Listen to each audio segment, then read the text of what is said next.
What's going on, my man? What's going on, baby? How's everything? Good? Good to see you. Very good to see you. This is Tom. Tom, how you doing, brother? Good to see you. Welcome to Big Brothers, Big Thank you, man. It looks beautiful. Everything looks real nice, this is man. gonna be nice. Real It's nice. gonna be nice. Well, let's Let's do it. Let's do it. I'm ready to roll. We're ready to roll. Thank you. All right. Welcome to the Game of Life. I'm your host, Gale Nelson, President and CEO of Big Brothers, Big Sisters Miami, and I am just pleased to have a pro in the studio today, Coach HP, Hector Peñate, entrepreneur, creative speaker, just a man I've known for about approximately 5 minutes, and I love him already. Coach HP, welcome to the Game of Life. What's up, everybody? It's your coach. Gale, I'm going to start off right from the beginning because I've been doing research on you ever since. Our girl Tina came up to me and said, listen, I'm going to put you in contact with a tremendous dude and a tremendous cause. And I started doing research and a couple things I wanted to tell you right from the beginning. All right. Man, you're blessed with a good voice. I'm surprised some radio station hasn't grabbed you already and done like the Gale Love Hour or something like that, because you got a voice. Dude, it's on fire. And no one ever mentioned that in any of the episodes. I wanted to start off with that. You got tremendous energy. I'm a guy that speaks the truth. The biggest failure in the history of Miami baseball by far. None of your guests have failed more than me.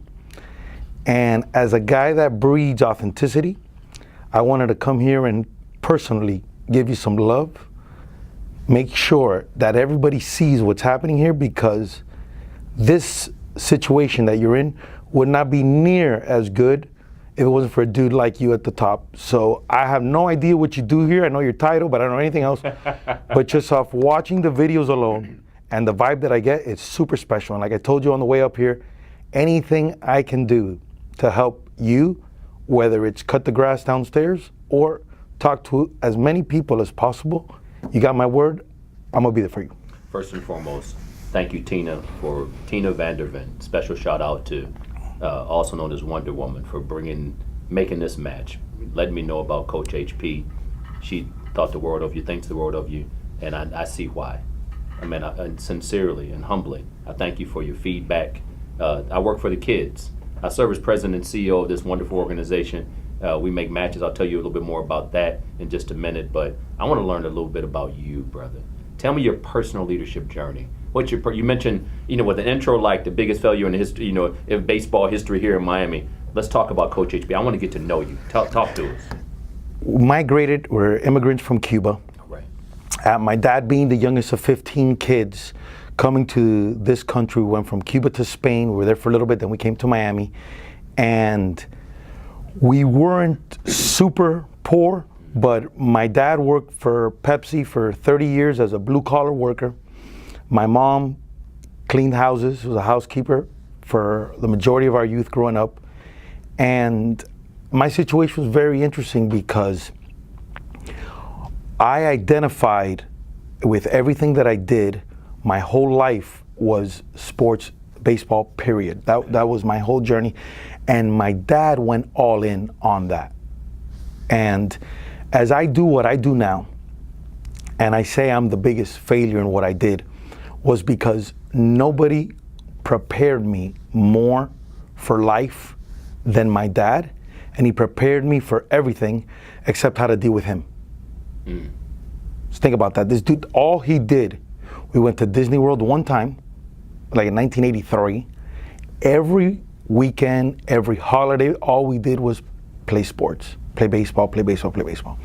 And the reason why I bring that up is because what I do now, and what separated me from everything and what I do right now, is I worry about giving. And I worry about giving people love that majority of the people don't do. Right. So that's why I come in here first and I give you love, because if it's not for your effort, if it's not for your dedication to this podcast, to this whole situation, this whole organization, I wouldn't be here. And it seems very easy because we walk into a beautiful studio and hey, hit play and everybody starts talking, Drake's there, it's all sexy. But guess what? Nobody sees the ground level. No doubt. And my whole thing in anybody that I touch in any level is that, okay? So I'm playing baseball, all the hype you could imagine, everything was beautiful. I'm a victim of sports abuse. and it's rare because we don't talk about that, but my dad used to beat the crap out of me when I didn't perform in the level that he thought I should have performed. And you were looking at him 5, 6, 7, 8, 9, 10. This is pretty much till I was 13 years old. I wanted to, and what kid doesn't want to do good? That's right. And please their parents. And please their parents. And it's the only thing, and we don't talk about that enough. Now, whatever situation you're in, some people don't have parents, some people have one parent, some people don't have parents. That's right. My situation is interesting, and that's why I think this show is so awesome, because every guest has a unique situation. No doubt. That seems unique to you, but guess what? There's somebody listening to this in Ohio. That's right. That goes, I'm that dude. That's right. And that's my dad. You know what I'm saying? Did your dad play baseball? He played baseball in Cuba, never played it officially, never put on a uniform, but he played it in the streets of Cuba, so he thought, oh, this is pretty cool. Right. Unless you're in it with the uniform on, it's totally different. Oh yeah. You watch a basketball game on TV, it looks totally different when you're on the court. You're tired, you're nervous, it's all these things. So he missed that. He missed that empathy with the player, with my result. And that's why I focus 100% on process, nothing on results. Because we can't control the results. If we could control the results, this podcast will have 25 million views. That's it. That's it. But we Your can't. help, we're gonna get there. No, I'm telling you, I'm going to Take it promote up a this place. notch. But that was the thing. So, long story short of the past, failed miserably in baseball. When I got to high school, I developed identity issues because my dad enslaved me. So he controlled every single thing. And in the 90s, in the 80s and in the early 90s, because I graduated high school in 97, where do you escape? When you don't have a TV in your house, in your room, when you're with your dad 24/7, and he's abusing you through the sport and through his temperament, where do you escape? Escape in your head. So I created this mentality of, don't worry about it. When I get older and I can control my destiny, I'm gonna do things totally different. I'm gonna take every positive that this guy did, the work ethic, the honesty, the sincerity, the way he attacked problems, and I'm gonna use that. But I'm gonna take everything negative that he did, not bring it on into my life, but use that to help the parents of the world that want their kids to be a superstar. I go, let me tell you something. Remember, everything has a price. That's right. And these kids that are so much better than all these other kids, there's a reason for that. And the reason why I explain that is because I train a lot of big leaguers, a lot of professionals, kids. Not one of them sits there and watch their kid while I'm training them and starts talking to them like, raise your elbow, look at the ball, do this. You know what they do? They stay quiet. They're on their phones. They don't even say anything. But then you get an accountant who's never hit a baseball in his life, and the guy won't shut up talking to his son and driving him crazy. Why? Because everybody wants to matter. That's right. And they want to step in, and they want to step in. And to be successful in anything, you got to understand where your lane is. You got to understand that if you're living a life of spirituality, the winning is in the promoting others and in the giving.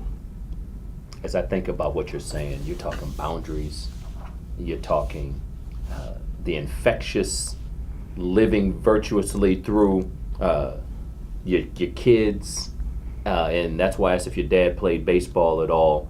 But you know, this is happening all across the nation, where parents are losing their mind and helping their kids lose their mind.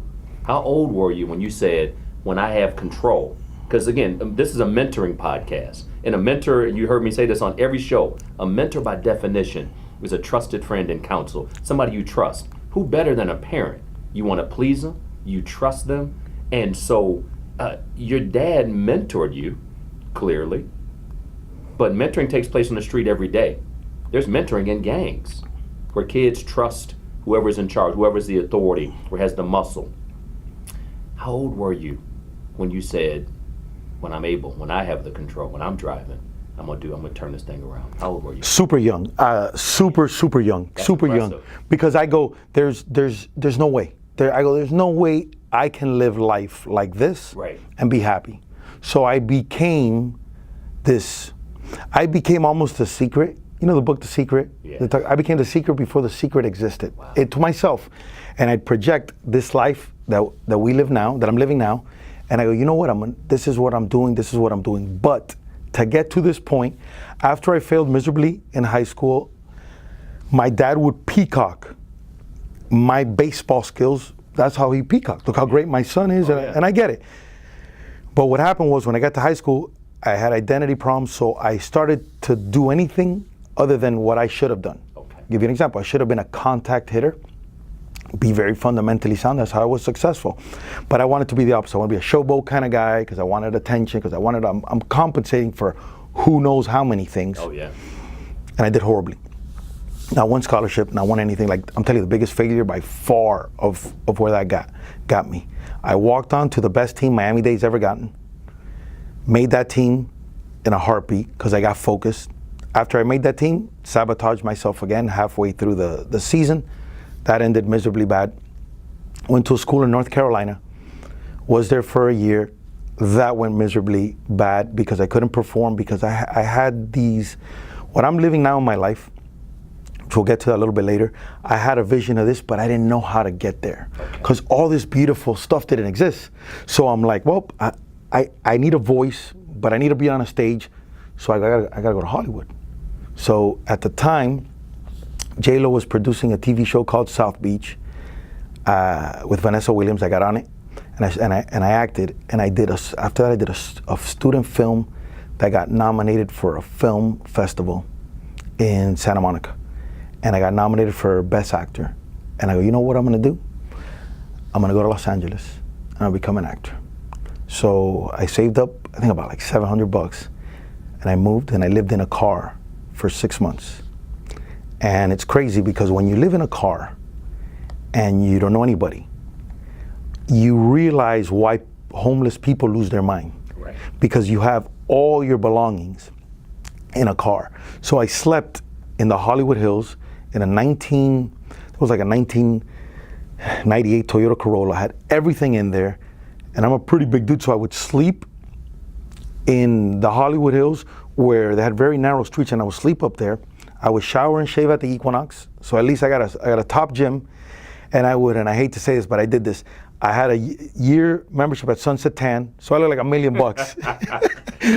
I was looking good. I'm in shape, I'm ready to roll, but all I would do is go to the gym, come back to the Corolla, sleep up there, and I went pilot season. Now this is what you don't know. If anybody wants to become an actor and want to move to Los Angeles, here's the thing, if you go in January, it's freezing in Los Angeles. I thought it was sunny California. Right. So that was like Miami. I go, this is no big deal.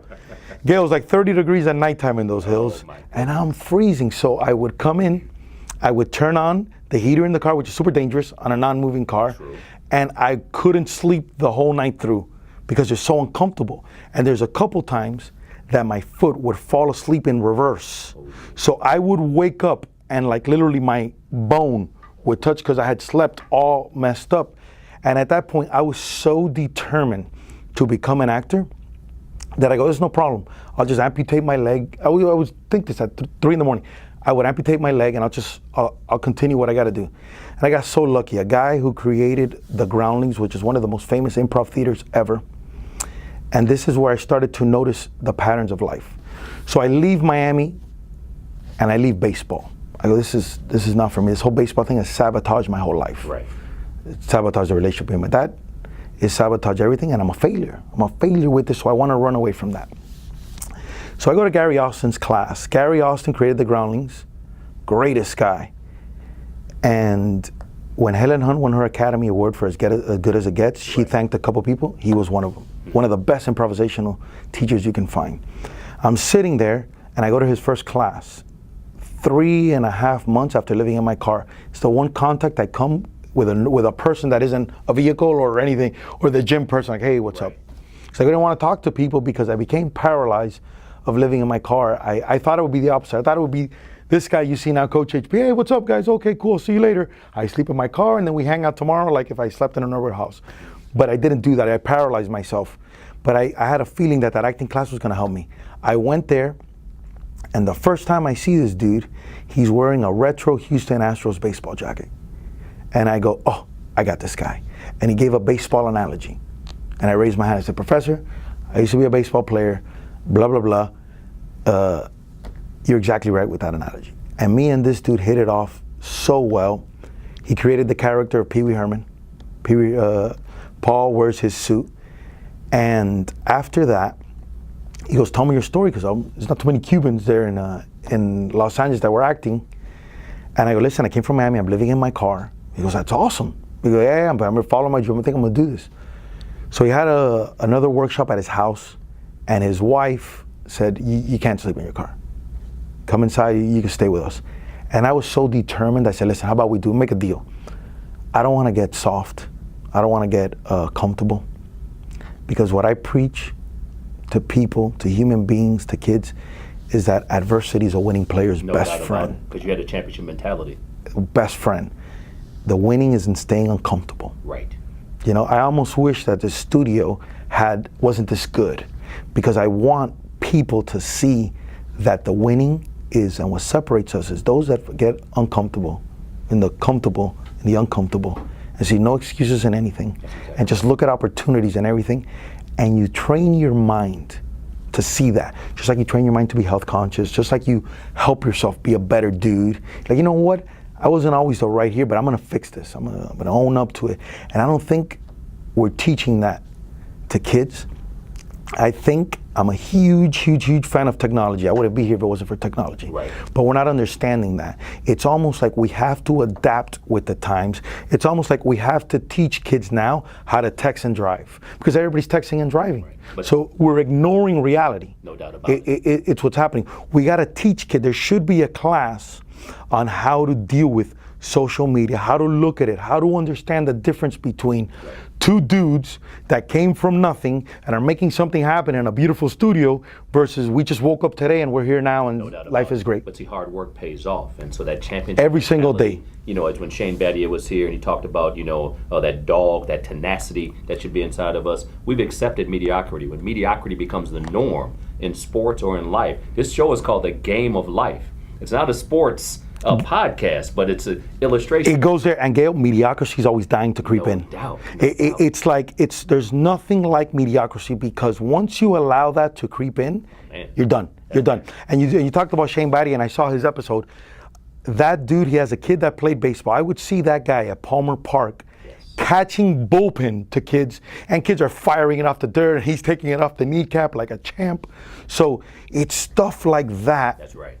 That we have to start showcasing. That's right. That we don't. We showcase a lot of other stuff, which is awesome. Listen, private planes are phenomenal. Beautiful houses are phenomenal. Gorgeous, everything is phenomenal. But the problem is, because now anybody can compete, because this social media stuff, which is amazing, it eliminated the process. 10 years, when I did it 20 years ago, when I moved to Los Angeles, I wouldn't have had to have done it, because I have social now. I could have done whatever I wanted to do in my backyard, but I did it. So let me tell you the story. So I was in Los Angeles, I clicked with this guy, and I started acting. Everything that got me my acting gigs was baseball. I never worked before. That's why I slept in my car. I go, what am I gonna do? I'm gonna get a job. I don't know how to be a bartender. I don't know how to do anything else. I gotta keep my expenses down, which is another thing we don't talk about with young kids. That's right. Be smart. You don't gotta impress anybody. Right. You know, be honest. The truth is the honesty. I didn't do this. I went to New York. I went to Los Angeles, and I told everybody that I played for the Yankees because I wanted to fit in. Right. Biggest mistake I made. Living a lie. And that was my thing. And I was always been a good dude. Right. I've never stolen anything from anybody. I was always super positive. I've never been a hater. I've wanted everybody around me to celebrate. But then a bad tendency to start off with a lie, because how are you gonna trust me? That's right. And Google was kind of getting there. Yeah. So a couple people Googled me because I have this thing about me. So I would hang out with top people, and they're like, oh, we like this dude, let's really look up. Here's a lie. And that would hinder my growing process. So I go, man, now here's the irony. I never played professional baseball. I'm in Los Angeles, I'm doing this, and I have the opportunity to go to the Dominican Republic with wanted to do a show. A producer wanted to do a show getting wealthy kids from Beverly Hills and showing the difference, the contrast in the Dominican Republic. I was there, a friend of mine, real good friend, is his dad runs the Mets down there. He's the guy in charge of the Mets, of their farm system. Right. And I'm there for a day. I hit it off with, talk about a great mentor, man, a guy named Dave Joust, who's been in the big leagues for like 30 years. He's a coach of the Pirates now. At the time, he was the right hand to the president, senior advisor to the New York Mets, and we hit it off. And I became his right hand man for a good time, and I would watch him, and I learned player development.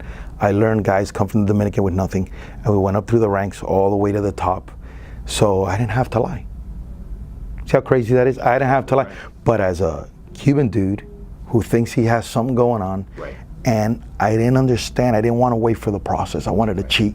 If I could become boys with Gale, he'll put me on the show. Right. And that was it. Instead of, let me help out, let stuff happen organically, Right. and then watch how everything's See, blossomed. the reason you're sitting in this chair today, and it speaks to, you talked about a couple mentors. Your dad was a mentor. Yep. Because he planted, and again, you've heard my story on the various shows. Parents divorced when I was 2. I met my dad when I was 18 in an airport, San Francisco International, so the California connection. So you're in an airport, is that my dad? Ooh, I hope he's not my dad. Oh, there he was, true story. So thousands of people, and he's like, that was weird. And you were 18 years I old? was 18 years old. Call me dad. Did you look like him? Just a spitting image. Really? There's a Nelson look. You saw my son, there's a Nelson look. So I'm thinking, well, that good looking guy, he's got to be my daddy. Really? So long story short. Same voice? Same voice. Look at that, man. Same That's voice. awesome. I mean, apple doesn't fall too far from the tree. That is You awesome. hear my son G2 talk. I'm not talking Gatorade either.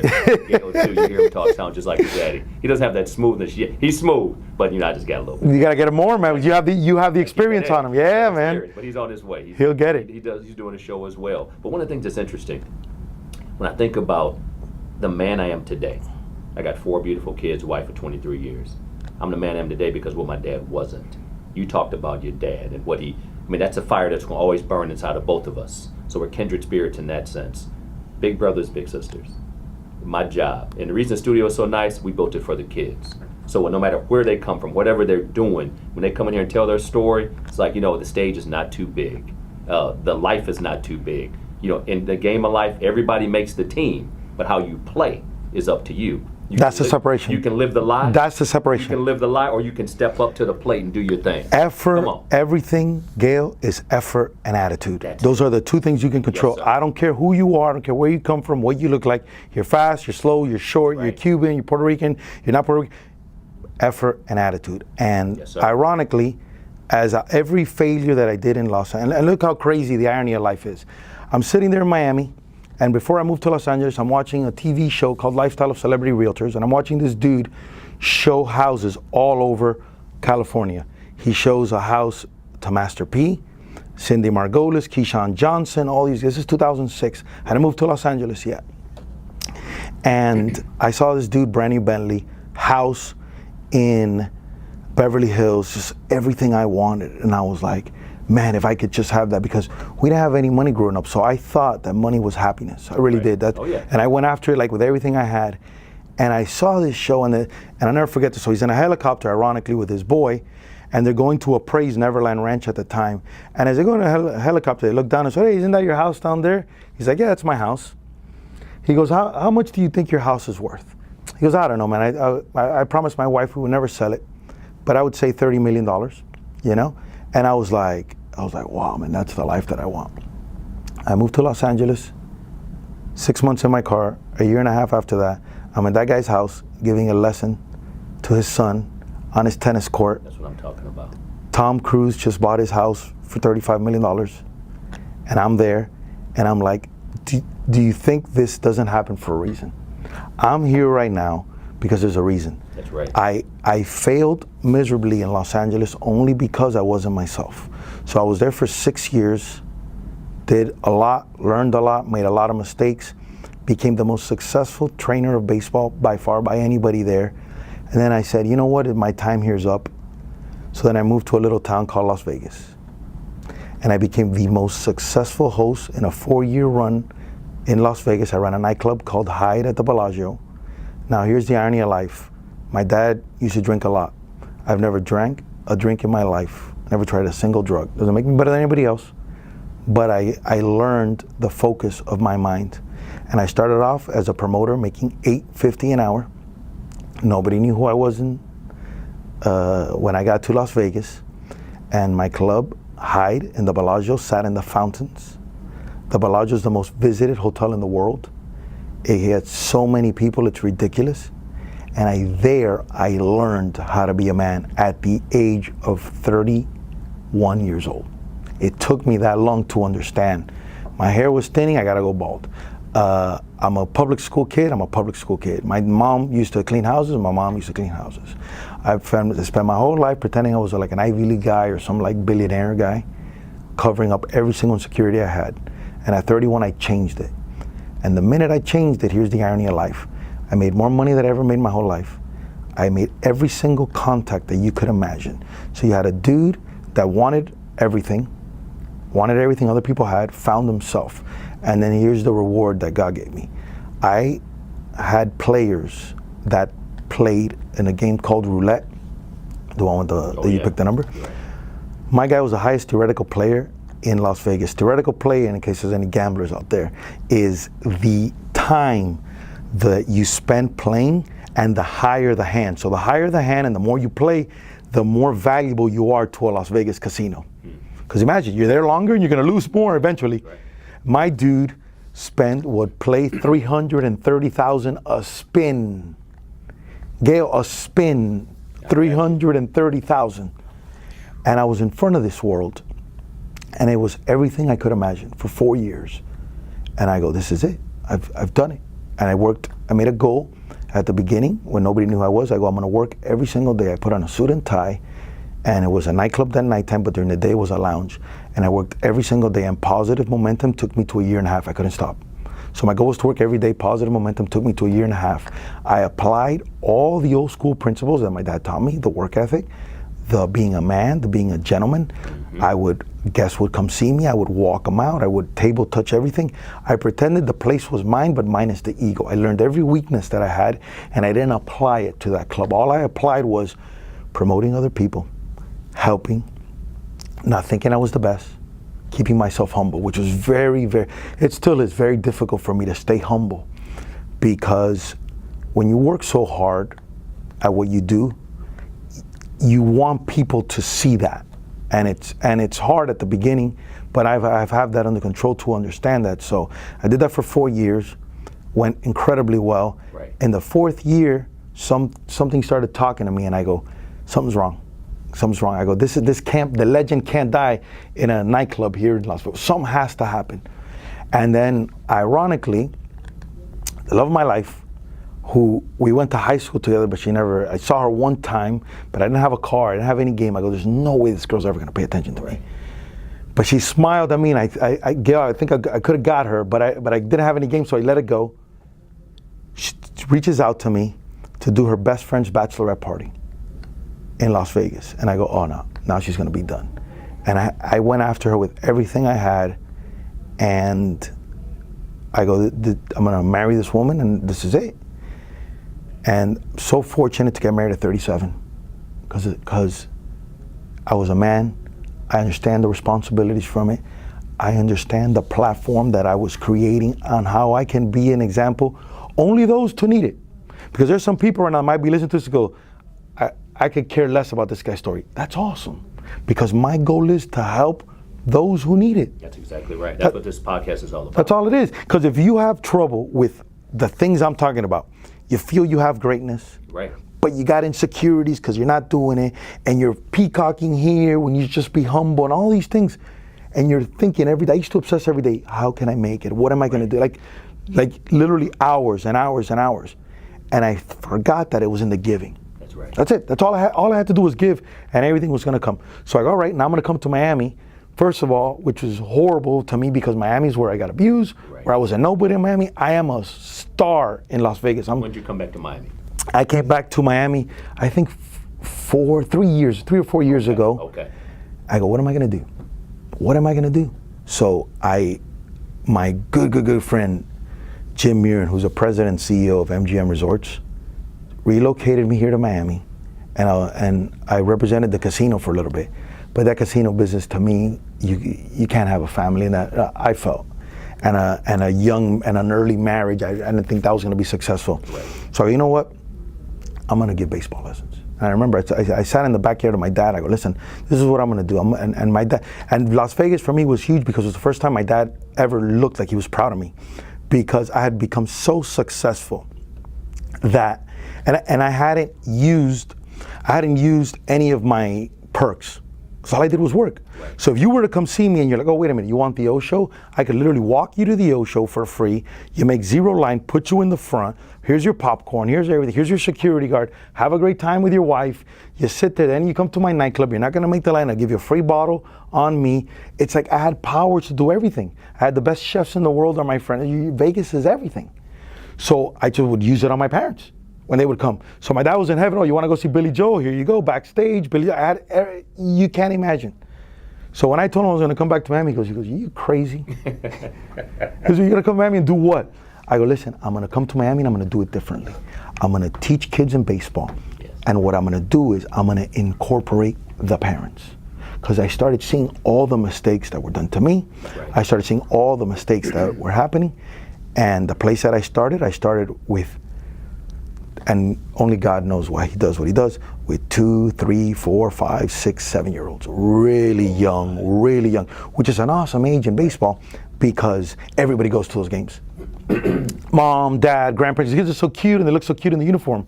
Right. But baseball is such a hard sport only because it's the closest game to life. You're destined to fail.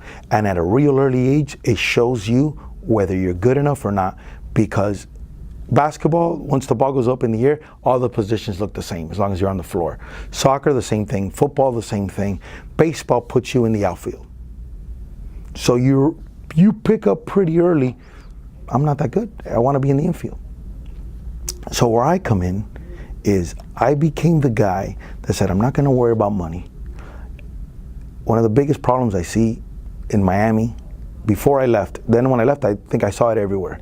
But in Miami, everything was business first. How can I make money? How can I make money? Oh, I got this. I have this baseball program. I'm gonna make money. I'm gonna do this. I'm gonna find extra ways to make money. Right. I go, you know what? How am I gonna help? How am I gonna help? So I started for free sometimes, helping people out, and then helping the parents, and I'm teaching the parents. Nothing that happens on this field matters, other than your son's effort and attitude. Because where I came in with the super privileged kids who are the toughest ones, right, who are the ones that I feel sorry the most for. That's right. Because those guys are like cage animals. They don't know what the real world looks like. Entitled, super spoiled, and it's not their fault. Right.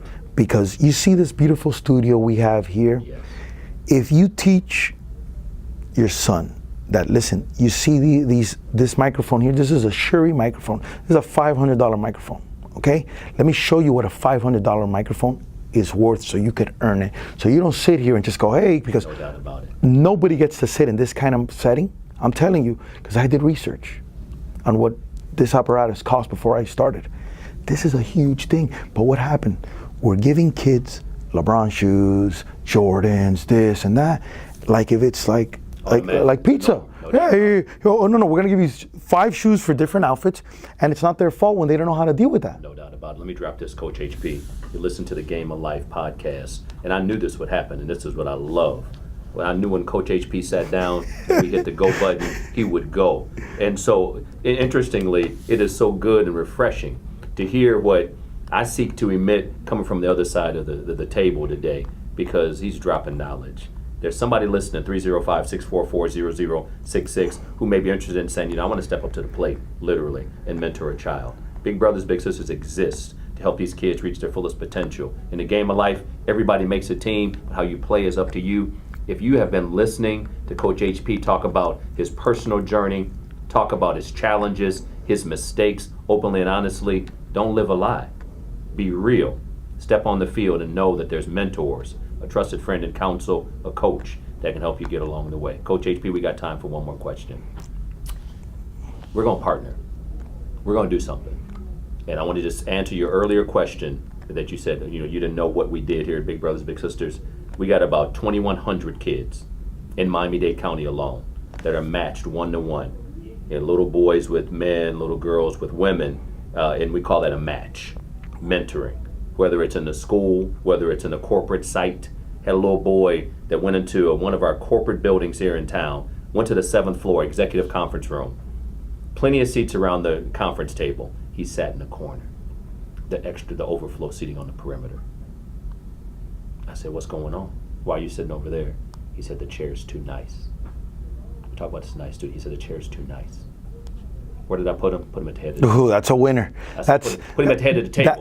We would have named the room after him. So nobody would Put him at the head of the table and said, check this out. You belong. Don't ever say to yourself, you don't belong. That's But now, beautiful. in order to get here, as I'm putting you here, in order to stay here, in order to get here, you got to put in the work. So that's our message today. Winning in the game of life. I name every podcast, I just named it on the air live. Winning in the game of life. That's perfect. That's Because perfect. with Coach HP, with what you're doing every day, what we're doing in the mentoring space, we got a big fitness program. And not only that, just getting folks to sign up to be volunteers, getting kids on the field. Brother, let's do it. 1,000%. Before we get off, because I could talk to you all day. So I got a Coach, feeling I believe you on that too, brother. Coach HP became about through social. Yes. It became real popular. So as people started reaching out to me with questions, because I turned the video camera after a year, I would just use it to show me training a kid.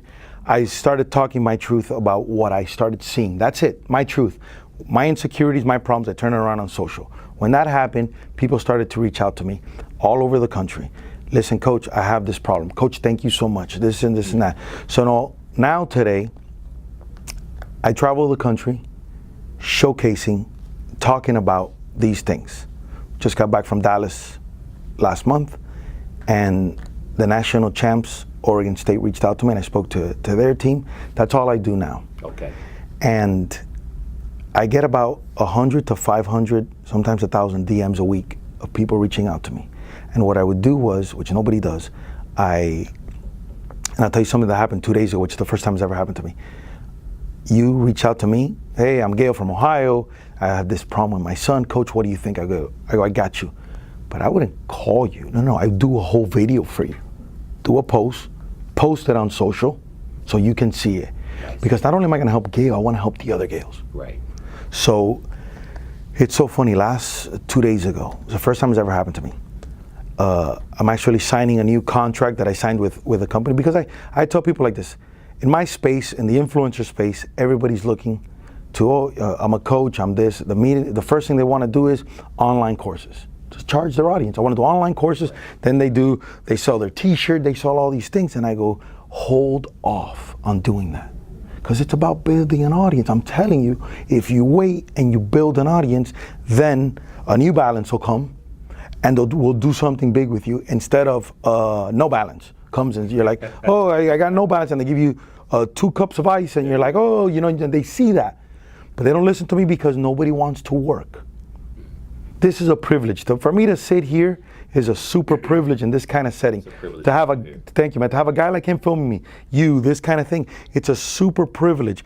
But nobody wants to go through the process. So let me get to how I became Coach HP. So I started working every single day, giving lessons outside in the heat as a nomad. Like literally, I would, in Spanish it's called a guajiro, which is like a camp, a farmer. I would find a field, pull up my balls there, and train kids out of nowhere. Boom, boom, boom, and I started doing that. The winning is in the movement, in the energy of moving. Nature rewards movement. It penalizes you by all means when you stay stagnant and you stay in your head. Yes, sir. It destroys you. So I go, you know what? I gotta keep going, and I did it for a year and a half. I worked every single day. My poor wife would sit there and wait for me, work Saturdays, work Sundays. I would stack lessons up like crazy, back to back to back to back. Did that consistently. One of my good friends reaches out to me. He does an after-school baseball program, and he goes to me, listen, I think it'd be a good move for you. And what I was making an hourly already, training one kid, I think it was 10 sessions, and I wasn't even making a third of that for 10 weeks. But I go, I'm new here. The movement. And I was at a private school. So I go, you know what, this could be a good opportunity for me. So I started there, and I'm the guy's side guy, and I'm this Coach HP already, but I understand my position, which we gotta teach kids that. Kids wanna be Gale already. and they don't understand the process of being this. They don't understand that this is the steps because the parents aren't doing that. They're not teaching that, or the mentors aren't talking about that. That's right. So I came in and I was this guy's right-hand man. I'm picking up the balls. And I'm a baseball guy, but I let him run his show. I'm his right hand. I'm picking up the balls. I'm doing all the assistant work. What happens? The third day into it, a guy sees me and goes, I like that guy. Goes to my buddy. He goes, what's his name? Oh, it's Coach HP, great dude. He's like, I want to talk to him. I talked to him. I went to his office and we talked. I didn't know the dude is like my big brother, a guy named Pepe Gomez. Pepe Gomez just happens to be A-Rod's best friend. And we sat there and the guy goes, listen, man, I love what you're doing. I love what you're about. See the Boys and Girls Club there of Kendall? That's your new home. Alex had just refurbished that after he hit some home run. They had the All-Star thing there. Right. So I went from not having anything to full access to this beautiful place there whenever I wanted. Nobody can kick me out, nobody anything. That story is what I want to teach kids to understand, that the winning is in the patience. It's only taken me, you've heard everywhere I've been, it's only taken me 40 years to get to where I got right now. So as people start reaching out to me now with this platform that I had, as I'm signing my second influencer deal there at my wife's place, I get a DM from a dude, never spoken to him in his life, and he goes, Coach, I'm in a tight situation here. I love what you're doing. Congratulations on everything that's going on with you, but I really need to talk to you. Something happened with my son. He's 11 years old, and I haven't spoken to anybody. I don't know what to do. So I'm like, all right. I go. Let's meet up. So I meet up with this guy, and I go, okay, what's going on? He's like, Coach, this has me floored. Right. My son's 11 years old, and through his mom came. She was looking through his computer, and he Googled how to commit suicide. And it's the first time it's ever happened to me. And originally I go, man, what gift do I have? And I get emotional because it's like, what gift do I have that some guy who's never met me before can reach out to 1 million people, but he chooses to pick a kid from public school from Miami that never had anything, who puts it all on the line every single day. And he came and he chose to speak to me. And this dude drove like an hour to come see me to talk to me about an issue like this. And the first thing I told him was, listen, I don't know anything about suicide. So I'm not a professional on how to deal with that. So I gave him we talked about the hotline, we talked about certain things to deal with that. Right. But this is what I know about life. If we don't prepare kids on how to deal with bullies, because the kid had some bullying issue at school, if we don't prepare kids on how to deal with adversity, they're not going to know how to deal with it. That's right. So they're going to go way to the outer space on how to deal with stuff. They don't understand that a bad day is just a bad day. That's all it is. They don't understand that a bad comment is just a bad comment. They don't understand that, you know what? Gale wasn't really nice to me when I came on the pod. Hey, Gale, man, did I do something wrong? Right. Can we talk this out? Can we figure this out? You know? And then he told, as he tried to give advice, the guy's my age, and he goes, oh, look, you go up to the kid and you punch him in the throat. I go, that's great because you're a tough guy and that probably worked for you. What if he's like me? I've never thrown one punch in my whole life. I'm an anti-violence guy because my dad was violent with me. Right. So when your dad's violent with you, you either accept violence and become a violent guy yourself, or you run away from it totally. The victim becomes a subject, no doubt. So I'm like the most anti-violent guy. I don't even joke with people. For life. I'm done with that. Like I don't even mess around. Never. I'm like very like weary of those situations. And I go, you're setting your son up to be in a bad spot because, okay, what if he punches him in the throat and it's not a good punch and this dude just beats the crap out of him in front of everybody there? Right. So I go, listen, this is what I would do. Because I've known situations of friends of mine that their parents got involved and they didn't let the kid resolve it. It becomes a parent and issue. Those kids have issues in life because they think somebody's going to step in when the problems come, right? Exactly right. So now at some point I understand you have to get adults involved. Right. So this is what I told the guy to do. And I don't know if it was right or wrong, but the instinct kicks in. I go, listen, you tell your son I want to go talk to him, that guy, and go, listen, I don't like what you're doing to me. I'm here to go to school, man. I think you're a great dude. I have nothing against you. This is what I want. Because I'm taking this approach doesn't mean I'm not a man. It just means, listen, I'm not a tough guy, I'm not a fighter, and I don't even pretend to be. I came here to go to school and to do something. If you don't stop, right, I'm telling you right now, I'm gonna go tell the teacher. I'm gonna tell her right in front of your face that you're doing this. If she doesn't listen, I'm gonna go to the principal. If the principal doesn't listen, I'm gonna call a police officer. But this is gonna stop. I don't care what, this is gonna stop. So either we become friends and we figure this out, or we're gonna get in trouble, me and you together, on a non-violent way. But we don't talk about that stuff. We do not prepare kids on how to deal with failure. Why is the first thing when we get on a plane, what do? We go over the emergency procedures. What to do in case of emergency. In case of emergency. Now you're gonna raise Gale Jr., G2, and not talk to him about the failures of life. So what's gonna happen? When he's in a tough situation with his new girlfriend that he doesn't know what to do, he's not gonna know what to do. That's right. So he's gonna Google it from somebody else versus, hey, look, listen, and I understand a lot of kids don't listen to their dads. That's why I'm successful at what I do, because it's a different voice. But what if you provide a positive message? Not, because I went through this and of course every parent wants what's best for their kid. That's right.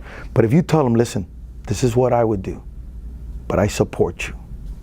Now I don't mean support you financially, because that's a crutch at itself. No doubt about it. Oh, wait a minute. Earn it. You want to have your own studio? Perfect. Oh, you want to drop out of school? That is all. Okay, go for it. But you're not going to live in my house. That's it. Look, you heard Coach HP. He slept in a car. Go sleep in a car. It's the best thing I could have done. I got away from my dad. Nobody bothered. So before we leave, I'm about positivity, but I'm about educating everybody that I come in contact with on any level, that the winning is in the adversity. Yes, sir. The winning is in being a man. Yes, sir. The winning is when, especially now with text culture, educating kids. Listen, when I get out of this podcast, about 2 hours from now, I'm gonna send you, if I get your number, a text.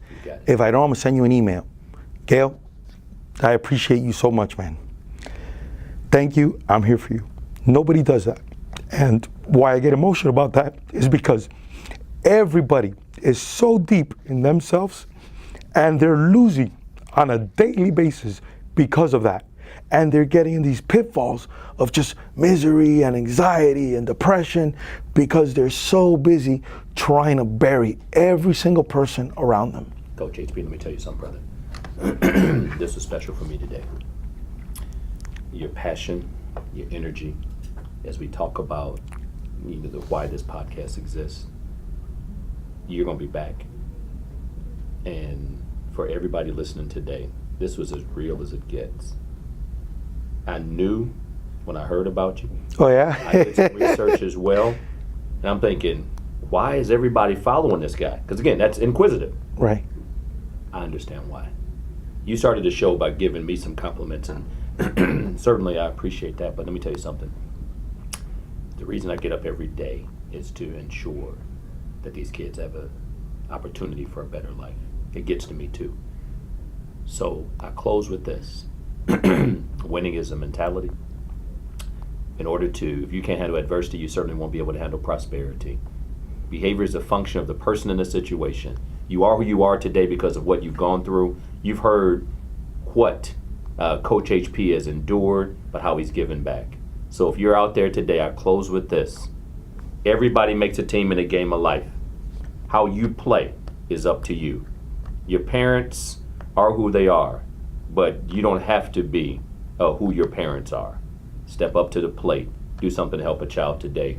Coach HP, thanks for being on the show, brother. It will not be your last time. I assure you that. Thank you so much, man, being so nice to us. At the end of the day, remember, you got to go hard and do your thing, not somebody else's thing. Come on. Your thing, and then eventually by doing your thing, other people that are doing their thing, they connect, and that's the winning formula, and I'm convinced of that. I can't thank you so much. I'm here for you, like I said at the beginning, man. Whatever you need from me, I got you. Big brothers, big sisters, Coach HP winning in the game of life. That's a wrap.